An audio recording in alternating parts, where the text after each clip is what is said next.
এটা শিহৰণকাৰী আমি আপোনালোকক ভিডিঅ' দেখুৱাইছো ভয়ংকৰ ঘটনা সংঘটিত হৈছে প্ৰকৃতিয়ে ভয়াবহ ৰূপ লৈছে চাওক কেনেদৰে পাহাৰৰ পৰা পানীৰ ঢল নামি আহিছে অতিকৈ শিহৰণকাৰী ঘটনা পাহাৰৰ ওপৰৰ পৰা এনেদৰে নামি আহিছে তীব্ৰ গতিৰ ঢল কোনেও ভবা নাছিল যে এনে ধৰণৰ ঘটনা সংঘটিত হ'ব কোনেও প্ৰস্তুত নাছিল এই ঘটনা এই দৃশ্যৰ বাবে এই ঘটনাৰ বাবে কিন্তু মাত্ৰ কেইটামান মুহূৰ্তৰ ভিতৰত সকলো শেষ হৈ গ'ল মাত্ৰ 5 ছেকেণ্ড বৰ্তমান ঘটনাস্থলীলৈ ৰাওনা হৈছে এছডিআৰএফৰ দল এনডিআৰএফৰ দল আমি আপোনালোকক দেখুৱাইছো কেনেদৰে এয়া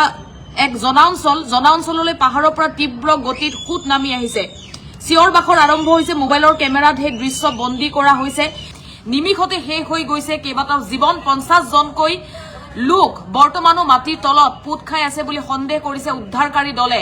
আন এটা দৃশ্যাংশ আমি আপোনালোকক দেখুৱাইছো আৰু উত্তৰ কাশীৰ ক্ষীৰগংগাত এই ঘটনা সংঘটিত হৈছে বুলি জানিব পৰা গৈছে সম্পূৰ্ণৰূপে নাইকিয়া হৈ গৈছে এখন গাঁও বৰ্তমানলৈ শেহতীয়া খবৰ অনুসৰি বা আপডেট অনুসৰি 50 জনৰ এতিয়ালৈ কোনো ধৰণৰ সন্ধান নাই আৰু হয়তো বহু লোক নিখোজ হৈ আছে আন এটা ভয়ংকৰ দৃশ্য আমি দেখুৱাইছো পাহাৰৰ পৰা নামি অহা ঢলে কেনেদৰে এটা এটাকৈ অট্টালিকা ভাঙি লৈ গৈছে আমি কিছু জুম কৰি আপোনালোকক দেখুৱাইছো এইসমূহ অট্টালিকাৰ কোনো ধৰণৰ চিনচাপ নাইকিয়া হৈ পৰিছে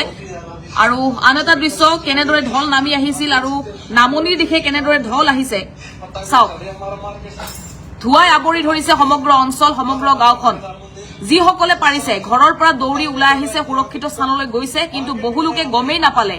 যে এনেদৰে পাহাৰৰ পৰা নামি অহা মাটি পাহাৰৰ পৰা নামি অহা পানীয়ে তেওঁলোকৰ ঘৰ ভাঙি পেলাব